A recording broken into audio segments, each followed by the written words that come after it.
स्वागत है आप सभी का आज के इस वीडियो में हम लाए हैं आप सभी लोगों के लिए क्लास 12 इकाई फर्स्ट स्थिर वैद्युतिकी के अंतर्गत हम अध्याय फर्स्ट कूलाम का नियम तथा वैद्युत क्षेत्र पढ़ेंगे। जो स्थिर वैद्युतिकी है उसके अंतर्गत 4 चैप्टर हैं, जिसमें से हम पहला चैप्टर कूलाम का नियम तथा वैद्युत क्षेत्र का अध्ययन करेंगे, जिसमें सबसे पहला टॉपिक है हमारा वैद्युत आवेश। चलिए जान लेते हैं वैद्युत आवेश होता क्या है। यदि किसी पदार्थ में घर्षण के कारण हल्की वस्तुओं को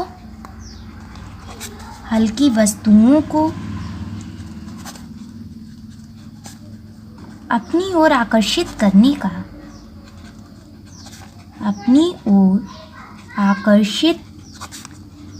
का गुण उत्पन्न हो जाता है। गुण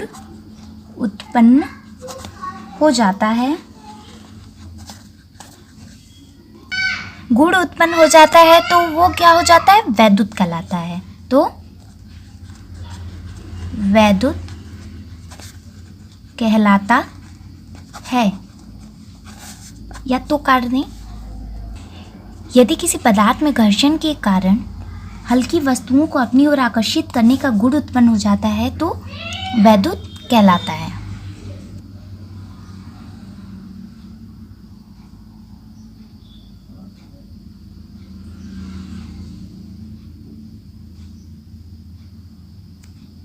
तो यह कहा जाता है कि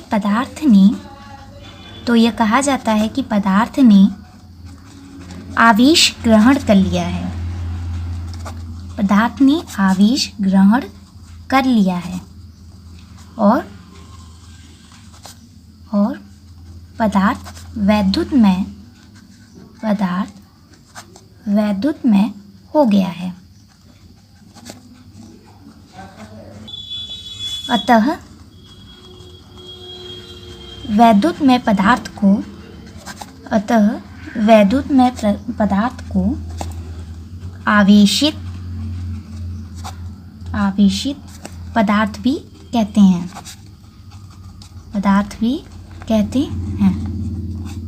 चलिए जान लेते हैं एक बार फिर डेफिनेशन क्या है। वैद्युत आवेश, हमें टॉपिक क्या पढ़ना है? वैद्युत आवेश। वैद्युत आवेश होता क्या है? तो यदि किसी पदार्थ में घर्षण के कारण हल्की वस्तुओं को अपनी ओर आकर्षित करने का गुण उत्पन्न हो जाता है, वैद्युत कहलाता है। वैद्युत जान लिया हमने। यदि किसी पदार्थ में घर्षण के कारण हल्की वस्तुओं को अपनी ओर आकर्षित करने का गुण उत्पन्न हो जाता है, ठीक है, तो यह कहा जाता है कि पदार्थ ने आवेश ग्रहण कर लिया है और पदार्थ वैद्युतमय हो गया है। अतः वैद्युतमय पदार्थ को आवेशित पदार्थ भी कहते हैं। हल्की वस्तुओं में जैसे कागज के टुकड़े, तिनके इत्यादि को अपनी ओर आकर्षित करने का गुण आ जाता है, परंतु लगभग 2000 वर्षों तक इस बात का कोई महत्व नहीं दिया गया। सन 1600 में इंग्लैंड के डॉक्टर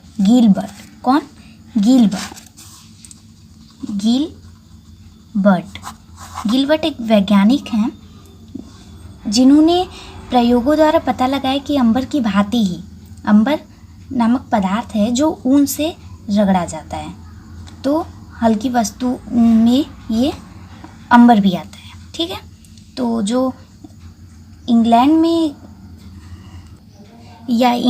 के जो डॉक्टर गिलबर्ट ने प्रयोगों द्वारा जो पता लगाया कि अंबर की भांति अनेक पदार्थ जैसे कांच, आबनूस, गंधक, लाख इत्यादि भी रगड़े जाने पर हल्की वस्तुओं को अपनी ओर आकर्षित करते हैं। स्पष्ट है कि इन पदार्थों में यह गुण रगड़ने के कारण उत्पन्न होता है, या कह सकते हैं घर्षण द्वारा उत्पन्न होता है। आपने बचपन में काफ़ी किया होगा कि स्केल लिया, स्केल बाद में अपने लगाया और छोटे छोटे पेज के टुकड़े रखे और उस स्केल को उस कागज़ के टुकड़ों के पास ले गया हो, तुरंत वो स्केल में जो घर्षण द्वारा जो उत्पन्न हुआ था वो तुरंत उस पेज पे जाते ही तुरंत उस पेज उस स्केल पे तुरंत चिपक जाता था। वो प्रयोग आप लोगों को याद होगा, वो भी घर्षण के कारण उत्पन्न आवेश पदार्थ। आवेश दो प्रकार के होते हैं। चलिए जानते हैं आवेश दो प्रकार के कौन कौन से हैं। एक है धन आवेश और दूसरा हमारा है ऋण आवेश। दूसरा जो हमारा है ऋण आवेश। चलिए जानते हैं धन तथा ऋण आवेश की डिफिनेशन। सबसे पहले हम आपको बता दें कि हम नोट्स की तरह आप लोगों को पढ़ा रहे हैं। नोट्स से आप लोगों को काफ़ी आसानी होगी, कुछ भी समझने और पढ़ने के लिए काफ़ी आसानी होती है। नोट्स से हम topic by topic, first topic, second topic, ऐसे हम सारे टॉपिक्स को कवर करते हैं। फिज़िक्स के सारे चैप्टर्स में अभी तो हमने पहला चैप्टर लिया है, आप क्रम वाइज हम सारे चैप्टर्स को कवर करेंगे, सारे टॉपिक्स को कवर करेंगे। आप रेगुलर हमारे चैनल पर बने रहिए। तो रेगुलर पढ़ाई करने के लिए आपको हमारे चैनल को सबसे पहले सब्सक्राइब करना होगा और टेलीग्राम ग्रुप से जुड़ना होगा। टेलीग्राम ग्रुप से जुड़ने के लिए आपको उसका लिंक नीचे डिस्क्रिप्शन बॉक्स में मिल जाएगा। तो हमारा नेक्स्ट टॉपिक क्या है? धन तथा ऋण आवेश। धन तथा ऋण आवेश क्या होता है? एक तो वह आवेश जो कांच को रेशम से रगड़ने पर कांच में उत्पन्न होता है, तथा दूसरा वह आवेश जो कि आबनूस को बिल्ली की खाल से रगड़ने पर आबनूस में उत्पन्न होता है। पहले प्रकार के आवेश को धन आवेश तथा दूसरे प्रकार के आवेश को ऋण आवेश कहते हैं। और ये भी जानिए कि सजातीय आवेश एक दूसरे को प्रतिकर्षित करते हैं। सजातीय आवेश जो होते हैं एक दूसरे को क्या करते हैं? प्रतिकर्षित करते हैं। तथा विजातीय आवेश एक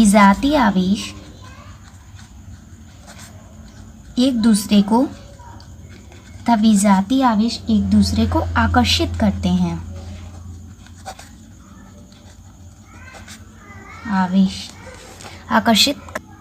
सजातीय आवेश एक दूसरे को प्रतिकर्षित करते हैं तथा विजातीय आवेश एक दूसरे को आकर्षित करते हैं। जैसे कि प्लस प्लस प्लस, ये सब प्लस प्लस अगर एक साथ रहेंगे तो वो एक दूसरे को प्रतिकर्षित करेंगे। या दो मजबूत व्यक्ति हैं तो आपस में आएंगे, टकराएंगे तो वो एक जगह टिके रहेंगे। प्रतिकर्षित मतलब ढकलाव उतना नहीं होगा, फिर भी वो दोनों एक दूसरे को पीछे की ओर ढकेलेंगे, प्रतिकर्षित करेंगे, एक दूसरे को अपने आमने सामने से प्रतिकर्षित करेंगे। तथा विजातीय आवेश मतलब प्लस माइनस है, एक साथ जोड़ दिए तो वो ठीक है, नहीं तो प्लस एक साथ जोड़ते हैं अगर वायर तो ब्लास्ट कर जाता है। बैटरी में अगर प्लस माइनस न जोड़ के अगर प्लस प्लस सजाती में जोड़ें तो वो ब्लास्ट कर जाएगा। अगर प्लस माइनस साथ में जोड़ते हैं तो वो आकर्षित करता है, तो वो बल्ब जलती है। उसी तरह एक कमज़ोर व्यक्ति है, एक मजबूत व्यक्ति है, तो जो कमज़ोर वाला है वो तो मजबूत वाले के पास आकर्षित होगा। विजाती मतलब प्लस माइनस ऐसे में आपके समझने के लिए हमने बताया। कुछ ज़्यादा बैठ नहीं रहा है, फिर भी एक एग्जाम्पल के तौर पे हम आपको समझाने की कोशिश कर रहे हैं कि क्या होता है सजाती और विजाती टाइप। तो चलिए अब जानते हैं दूसरा नेक्स्ट टॉपिक पे बढ़ते हैं। इलेक्ट्रॉन सिद्धांत होता क्या है ये जानते हैं। तो इलेक्ट्रॉन सिद्धांत का जो डिफिनेशन वो क्या है? आवेश वाहकों की परिकल्पना का आधुनिक रूप इलेक्ट्रॉन सिद्धांत है। इस सिद्धांत के अनुसार क्या होता है जरा जानिए। इस सिद्धांत के अनुसार प्रत्येक पदार्थ परमाणु से मिलकर बना है। ये बात तो ठीक ही है, ये तो अक्सर आप लोग शुरू से जानते आ रहे हैं कि पदार्थ परमाणु से मिलकर बना है। प्रत्येक परमाणु में एक बीच का भारी भाग होता है जिसे क्या कहते हैं? नाभिक कहते हैं, जिसमें आप जानते होंगे प्रोटॉन और न्यूट्रॉन नामक कणों से मिलकर ये बना होता है। जो नाभिक होता है उसके अंदर ये प्रोटॉन और न्यूट्रॉन रहते हैं। साथ में ये भी जानते होंगे कि प्रोटॉन पर धन आवेश तथा न्यूट्रॉन पर ऋण आवेश होता है, या कह सकते हैं नहीं, जो न्यूट्रॉन होता है वो आवेशहीन होता है। सॉरी जो हमने गलती से बोल दिया, प्रोटॉन जो होता है वो धन आवेश होता है और न्यूट्रॉन जो होता है वो आवेशहीन होता है। ये देखिए, ये हमारा नाभिक है, नाभिक में प्रोटॉन और न्यूट्रॉन होते हैं। न्यूट्रॉन पे 0 आपने देखा होगा जो आवेशहीन है, और प्रोटॉन पे प्लस आवेश होता है। और इसके बाहर जो होते हैं ये कक्षक, ये कक्ष में इलेक्ट्रॉन चक्कर लगाते हैं। इलेक्ट्रॉन पे हमारा ऋण आवेश होता है। ये आप लोग केमिस्ट्री में पढ़ेंगे, लेकिन यहाँ पे इसकी हम लोग पढ़ रहे हैं ना इलेक्ट्रॉन सिद्धांत। तो इलेक्ट्रॉन सिद्धांत क्या होता है, ये जो हमने बताया कि आवेश वाहकों की परिकल्पना का आधुनिक रूप इलेक्ट्रॉन सिद्धांत है। तो इस सिद्धांत के अनुसार जो परिकल्पना हमने बताया, शब्द का प्रयोग किया, तो वो इसी सब से मिलके बना हुआ है, प्रोटॉन, न्यूट्रॉन, इलेक्ट्रॉन, यही सब से। तो जाना कि प्रोटॉन पे प्लस आवेश, न्यूट्रॉन पे आवेशहीन और इलेक्ट्रॉन पे माइनस चार्ज। तो साथ में ये भी जानिए कि इलेक्ट्रॉन पे जो आवेश होते हैं वो प्रोटॉन के धन आवेश के बराबर ही होते हैं। तो इससे पहले हमने क्या बताया कि प्रोटॉन पे वही उतना ही आवेश होता है जितना इलेक्ट्रॉन पे होता है। तो इलेक्ट्रॉन को जो आवेश होता है -1.6 × 10⁻⁻90 कूलाम, और प्रोटॉन का आवेश जो हो जाएगा वो प्लस 1.6 × 10⁻⁻90 कूलाम हो जाएगा। ये हमारा प्रमाणित है कि इलेक्ट्रॉन का जो आवेश होता है वो प्रोटॉन के आवेश के बराबर होता है, लेकिन फ़र्क क्या होता है कि ये माइनस में होता है और ये प्लस में, क्योंकि प्रोटॉन पे हमारा प्लस चार्ज है और इलेक्ट्रॉन पे हमारा माइनस चार्ज है। इलेक्ट्रॉन सिद्धांत के अनुसार इलेक्ट्रॉनों की अधिकता अथवा कमी के कारण ऋण तथा धन वैद्युत आवेश उत्पन्न होता है। ये एक पॉइंट टाइप है, या कह सकते हैं टॉपिक टाइप है। अब इसके अंदर हम जानते हैं कि इलेक्ट्रॉनों की कमी कैसे होती है और इलेक्ट्रॉनों की अधिकता कैसे होती है। इलेक्ट्रॉन सिद्धांत के अनुसार जो हमने अभी बताया, इलेक्ट्रॉनों की अधिकता अथवा कमी के कारण ऋण तथा धन वैद्युत आवेश जो उत्पन्न होता है वो जो हमने कहा इलेक्ट्रॉनों की कमी और इलेक्ट्रॉनों की अधिकता कैसे होती है। तो ये जानते हैं किसी वस्तु का धन आवेशित हो जाना उस वस्तु में इलेक्ट्रॉनों की कमी को प्रदर्शित करता है। किसी वस्तु का धन आवेशित हो जाना उस वस्तु में इलेक्ट्रॉनों की कमी को प्रदर्शित करता है। आप ऐसे भी समझ सकते हैं जैसे कि इलेक्ट्रॉनों की कमी कैसे हुई, मतलब कि अगर धन आवेशित मीन्स प्रोटॉन का मान अगर अधिक है और इलेक्ट्रॉन का मान कम है, तो प्रोटॉन का जब मान अधिक है तो वो धन आवेश उस पर ज़्यादा वस्तु का मतलब उसमें ज़्यादा संख्या में उस पर मान है, और इलेक्ट्रॉन का जो मान है वो कम है, तो इसमें इलेक्ट्रॉनों की कमी दर्शाई ना। इस तरीके से आप समझ सकते हैं, मान रख के भी आप समझ सकते हैं। जबकि किसी वस्तु का ऋणावेशित हो जाना इलेक्ट्रॉनों की अधिकता को प्रदर्शित करता है। अब इसमें क्या हुआ, किसी वस्तु का ऋणावेशित, अब इसमें इलेक्ट्रॉन का मान अधिक हो गया है, ऋण आवेशित जो हो गया, और इलेक्ट्रॉनों की अधिकता को प्रदर्शित करता है। इसमें इलेक्ट्रॉन का मान अधिक है तो जाहिर सी बात है कि इलेक्ट्रॉन की जब अधिकता होगी तो उसका मान भी अधिक है। तो इस तरीके से इसमें इलेक्ट्रॉनों की अधिकता हो गई और उसमें इलेक्ट्रॉनों की कमी किस कारण हुई, क्योंकि उसमें प्रोटॉन का मान अधिक है और उसमें इलेक्ट्रॉन की कमी हो जाएगी। और जिसमें इलेक्ट्रॉन की अधिकता होगी या किसी वस्तु का ऋणावेशित हो जाना इलेक्ट्रॉनों की अधिकता को प्रदर्शित करता है। ठीक है, वैद्युत आवेश का संरक्षण, ये हमारा नेक्स्ट टॉपिक है। नेक्स्ट टॉपिक में हम बता दें आपको, ये 4th टॉपिक है। ठीक है, इस चैप्टर का कूलाम का नियम तथा वैद्युत क्षेत्र का 4th टॉपिक है, जो है वैद्युत आवेश का संरक्षण। वैद्युत आवेश का जो संरक्षक है वो क्या कहता है कि वैद्युत आवेश न तो उत्पन्न किया जा सकता है और न ही नष्ट किया जा सकता है। ये तो आप लोग शुरू से जानते हैं कि इसे न ही आप उत्पन्न कर सकते हैं और न ही इसे नष्ट किया जा सकता है। हमेशा ये डिफिनेशन शुरू से आप लोगों को कक्षाओं में बताया जाता है। इसे वैद्युत आवेश संरक्षक का नियम भी कहते हैं। किसे वैद्युत आवेश न तो उत्पन्न किया जा सकता है और न ही नष्ट किया जा सकता है, इसे वैद्युत आवेश संरक्षक का नियम भी कहते हैं, या ये वैद्युत आवेश संरक्षक का नियम कहलाता है। अब हम नेक्स्ट टॉपिक पे बढ़ते हैं, कूलाम। कूलाम जो है ये वैद्युत आवेश के मात्रक को कूलाम कहते हैं। वैद्युत आवेश जो हमने बताया उसके मात्रक को कूलाम कहते हैं। इसे C से प्रदर्शित करते हैं, कूलाम को C से प्रदर्शित करते हैं। और ये किसका मात्रक है?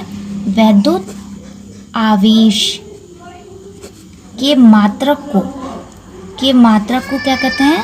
कूलाम कहते हैं। ये एक प्रकार का डिफिनेशन भी है, और साथ में ये भी बता रहा है कि कूलाम किसे कहते हैं और इसे किससे प्रदर्शित करते हैं और किसका मात्रक है। साथ में एक ही लाइन में सारा चीज़ है। क्या है? वैद्युत आवेश की मात्रक को कूलाम कहते हैं और इसे किससे प्रदर्शित करते हैं? C से प्रदर्शित करते हैं। अब हम आते हैं कूलाम का नियम। कूलाम का नियम आप सबसे पहले सुन ही लिए होंगे चैप्टर में। ये इससे पता चलता है कि ये वेरी इंपॉर्टेंट टॉपिक है। कूलाम का नियम जो है ये वेरी इंपॉर्टेंट है। क्यों इम्पॉर्टेंट है? क्योंकि हमारे फर्स्ट चैप्टर में ही ये नाम आ गया है कि कूलाम का नियम तथा वैद्युत क्षेत्र। इस तरीके से भी ये इम्पॉर्टेंट है। साथ में इसका जो फार्मूला हम अभी निकालेंगे वो भी हर जगह काम आता है। इस पार्ट में हर जगह ये काफ़ी काम आता है। कूलाम का नियम क्या कहता है ये हम चलिए इस टॉपिक में जान लेते हैं। कूलाम का नियम आपने जान लिया कि वेरी इंपॉर्टेंट टॉपिक है, तो इसे ध्यान से पढ़िएगा। दो स्थिर बिंदु आवेशों के बीच लगने वाले आकर्षण तथा प्रतिकर्षण बल दोनों आवेशों की मात्राओं के गुणनफल के अनुक्रमानुपाती का सिंबल क्या है? ऐसे है। अनुक्रमानुपाती तथा उनके बीच की दूरी के वर्ग के व्युत्क्रमानुपाती 1/, ऐसे अनुक्रमानुपाती, डायरेक्टिव प्रोपोर्शनल इसे कहते हैं, व्युत्क्रमानुपाती होता है। यह बल दोनों आवेशों को मिलाने वाली रेखा के अनुदिश विपरीत दिशा में होता है। तो आपने एक बार मैं फिर से इसे पढ़ देती हूँ। दो स्थिर बिंदु आवेशों के बीच लगने वाले आकर्षण तथा प्रतिकर्षण बल दोनों आवेशों की मात्राओं के गुणनफल के अनुक्रमानुपाती तथा उनके बीच की दूरी के वर्ग के व्युत्क्रमानुपाती होता है। यह बल दोनों आवेशों को मिलाने वाली रेखा के अनुदिश होता है।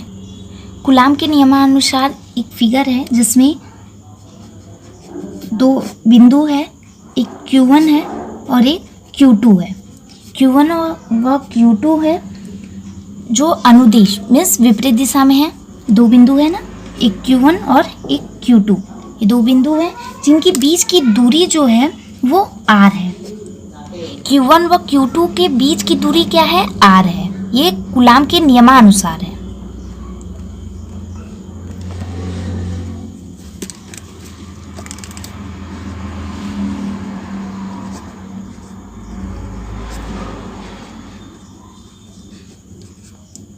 ये कूलाम के नियमानुसार है।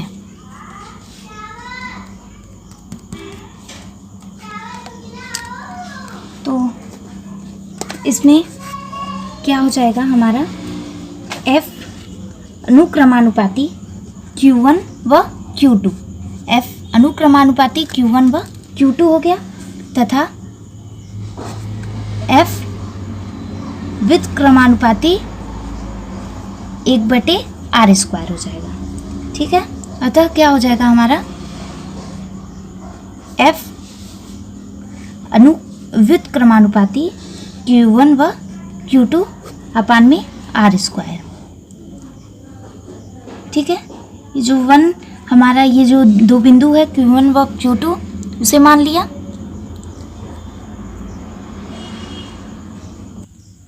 जो हमने इससे पहले बताया कि F व्युत्क्रमानुपाती Q1 इंटू Q2 अपान में r², या इसे F ये जो व्युत्क्रमानुपाती है इसे हटाने के लिए हम नियतांक K मानते हैं।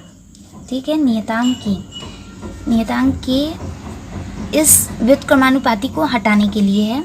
F = K Q1 Q2 अपान में r²। ये हमारा इक्वेशन 1 समीकरण 1 हो जाता है। ठीक है, यहीं पे ये हमारा समीकरण 1 हो तथा प्रयोगों द्वारा हमें पता है कि K = कूलाम के नियम में क्या हो जाएगा? K = 9 into 10 to power 9 newton metre square by coulomb square, या के बराबर 9 गुणे 10 के घाते 9 न्यूटन मीटर स्क्वायर बटे में कूलाम स्क्वायर। ऐसे भी हम हिंदी में भी लिख सकते हैं कूलाम स्क्वायर।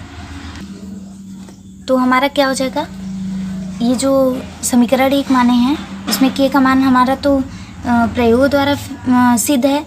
यहाँ पे हम लिख भी सकते हैं प्रयोगों के द्वारा ये हमें पता है। अतः क्या हो जाएगा हमारा F equal to 9 into 10 to power 9 into Q1 into Q2 अपन में R स्क्वायर। ये हमारा एक हुआ, इसका भी काम आगे पड़ेगा। ये एक हमारा समीकरण टाइप एक ये निकला, और नहीं ये समीकरण से हमने सॉल्व किया, और तो इस समीकरण को हमने हटाया। तो जब हम इस के का मान यहाँ पे रखा तो ये क्या हो गया, 9 गुणे 10 के घाते 9 Q1 Q2 अपन में R स्क्वायर। तथा हमें ये भी पता है कि प्रयोगों द्वारा एक और मान निकला है। प्रयोगों द्वारा जो वैज्ञानिक पहले के हैं उन्होंने निकाला है कि 9 गुणे 10 के घाते 9 बराबर 1/4 पाई एप्सिलॉन नॉट। ये जो सिंबल है इसे एप्सिलॉन नॉट कहते हैं। एप्सिलॉन 0 भी कह सकते हैं या एप्सिलॉन नॉट इसे हम कहते हैं। ये हमेशा इसका प्रयोग इस चैप्टर में होगा, तो इसे ऐसे लिखते हैं और यहाँ पे 0 रहता है, इसे एप्सिलॉन 0 या एप्सिलॉन नॉट भी पढ़ते हैं। तो ये हमें क्या पता चला कि 1/4 पाई एप्सिलॉन 0 का जो मान है 9 into 10 to power 9 newton metre square बटे में कूलाम स्क्वायर, ये भी इसका भी मान प्रयोगों द्वारा फिक्स। और एप्सिलॉन जो 0 है, एप्सिलॉन 0 को हम क्या कहते हैं, वैद्युतशीलता भी कहते हैं। जो हमारा एप्सिलॉन 0 है इसे हम एक और नाम से जानते हैं वैद्युतशीलता। यदि आवेश निर्वात या वायु में न हो बल्कि किसी माध्यम में रखा हो जिसका परावैद्युतांक के हो तो उसके लिए क्या होगा, ठीक है। क्या हमने बोला, यदि आवेश निर्वात या वायु में न हो बल्कि किसी माध्यम में रखा हो, निर्वात मीन्स के में न रखा हो, किसी माध्यम में रखा हो, जैसे F M के माध्यम में है, मतलब M एक हमारा द्रव्य। सॉरी, इससे पहले हम ये बताना भूल गए कि ये जो एप्सिलॉन 0 हमने निकाला वैद्युतशीलता, इसमें जो इसके बाद वाला हमारा जो आगे का निकालने का जो तरीका वो क्या है, F इक्वल टू 1/, जो हमने ऊपर अभी लिखा था, F equal to 9 into 10 to power 9 Q1 Q2 अपन में R स्क्वायर। अब यहाँ पे जब हमें पता चल गया प्रयोगों द्वारा कि 9 into 10 to power 9 equal to 1/4 pi epsilon 0 इसका मान है, तो अब हम यहाँ पे इस स्थान पे हम इसे रख सकते हैं, क्योंकि अब हमें पता चल गया। इससे पहले वाले में हमें नहीं पता था। तो क्या हो गया हमारा, F equal to 1/4 pi epsilon 0 into Q1 Q2 अपन में R स्क्वायर। तो अब हमें एक और इक्वेशन बनाना है। एक समीकरण फर्स्ट ऊपर बना था, एक समीकरण सेकंड ये बन गया, अब समीकरण थर्ड हम बनाएंगे। F M equal to 1/4 pi epsilon 0 into Q1 Q2 अपन में R स्क्वायर। ये हमारा समीकरण थर्ड हो गया। ये हमारा समीकरण थर्ड हो गया।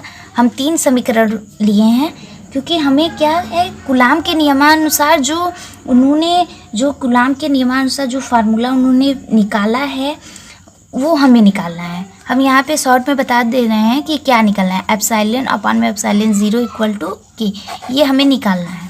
तो यही निकालने के लिए हमें ये सब विधियाँ करनी पड़ेंगी।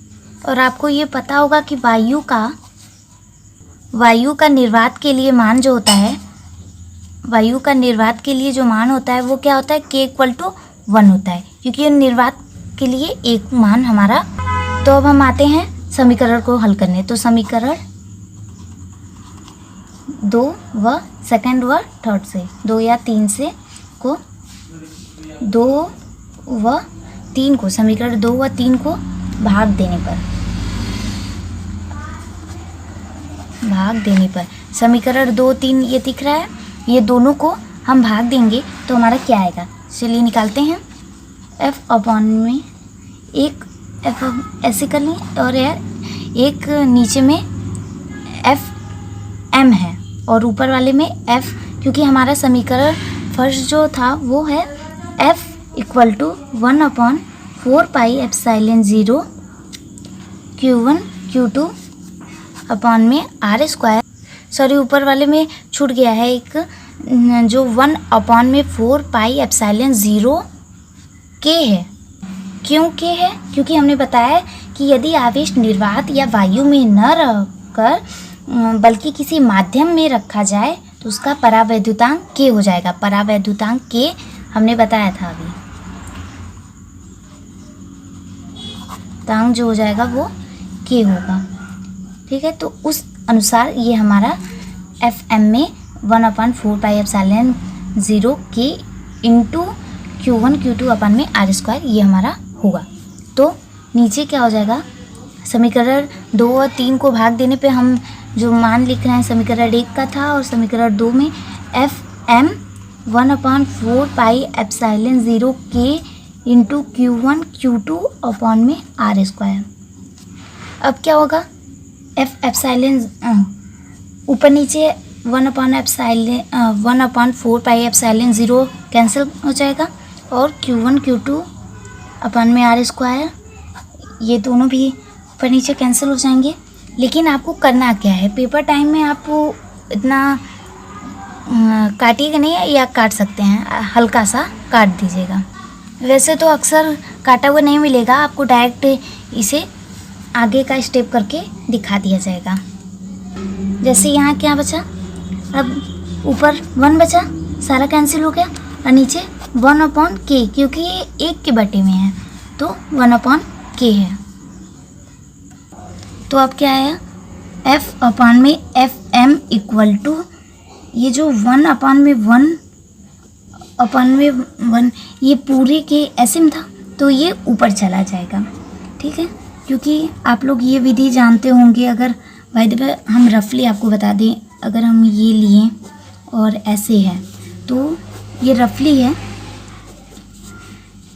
तो इसे 2/3 जो है और ये जो 5 है ये यहाँ ऊपर चला जाता है और ये 4 ऐसे नीचे आ जाता है, तो फिर ऐसे ये सॉल्व होता है। तो ठीक उसी तरीके से क्या हो गया कि ये एकदम ऊपर, क्योंकि यहाँ पे एक और मान नहीं है कि यहाँ पे जाएगा, ये क्या हो जाएगा, डायरेक्ट ऊपर वाले पे चला जाएगा। F अपॉन में FM इक्वल टू K हो जाएगा, ठीक है। आराम से सॉल्व करने पे ये डायरेक्ट इस पे जाएगा, इसमें कोई कन्फ्यूज़न नहीं होनी चाहिए, बहुत आसान तरीका है। और इस फार्मूले को एक और तरीके से FM equal to F upon में K ये भी हो सकता है। जो हमारा समीकरण था, समीकरण 3 या 3, FM equal to 1/4πε0 K into Q1 into Q2 अपन में R स्क्वायर, जो समीकरण था, ये जो समीकरण था हमारा,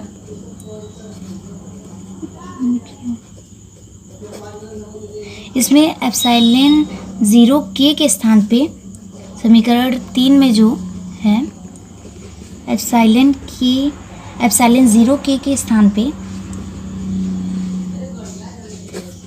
हम एप्सिलॉन भी लिख सकते हैं, केवल एप्सिलॉन 0 नहीं भी लिख सकते हैं।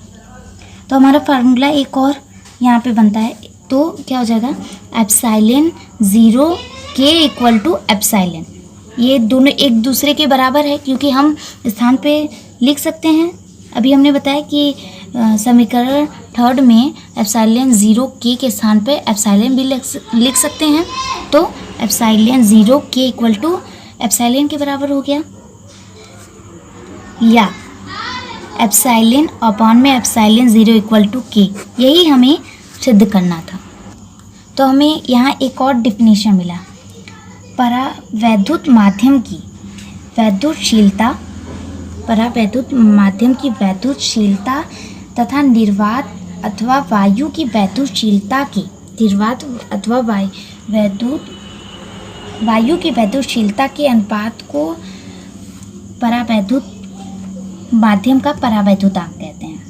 ठीक है, क्या है डिफिनीशन, क्या है हमारा, तो क्या निकला है हमारा एप्सिलॉन अपॉन में एप्सिलॉन 0 इक्वल टू के का जो डिफिनेशन एक प्रकार का जो बना है वो क्या है, समझाने के तौर पे है, क्या है, परावैद्युत माध्यम की वैद्युतशीलता, परावैद्युत माध्यम की वैद्युतशीलता क्या है, एप्सिलॉन है, तथा निर्वात अथवा वायु की वैद्युतशीलता ये एप्सिलॉन 0 है, क्या है, एप्सिलॉन 0 के अनुपात को, ये दोनों के अनुपात को उस परावैद्युत माध्यम का परावैद्युतांक कहते हैं। परावैद्युत माध्यम की वैद्युतशीलता तथा निर्वात की वैद्युतशीलता के अनुपात को परावैद्युतांक कहते हैं। परावैद्युतांक के को कहते हैं, ये हमने पहले भी बताया है। तो हमारा ये कूलाम के नियमानुसार ये प्रूफ हो गया कि परावैद्युत माध्यम की वैद्युतशीलता तथा निर्वात अथवा वायु की वैद्युतशीलता के अनुपात को परावैद्युत माध्यम का परावैद्युतांक कहते हैं। ये फार्मूला भी हमारा वेरी इंपॉर्टेंट है। काफ़ी से इक्वेशन आते हैं सॉल्व करने के लिए, साथ में F equal to 9 into 10 to power 9 Q1 into Q2 अपान में R², ये भी फार्मूला काफ़ी इम्पॉर्टेंट है। जो ये है 9 into 10 to power 9 Q1 Q2 upon में R², जो ये फार्मूला है ये भी वेरी इंपॉर्टेंट है।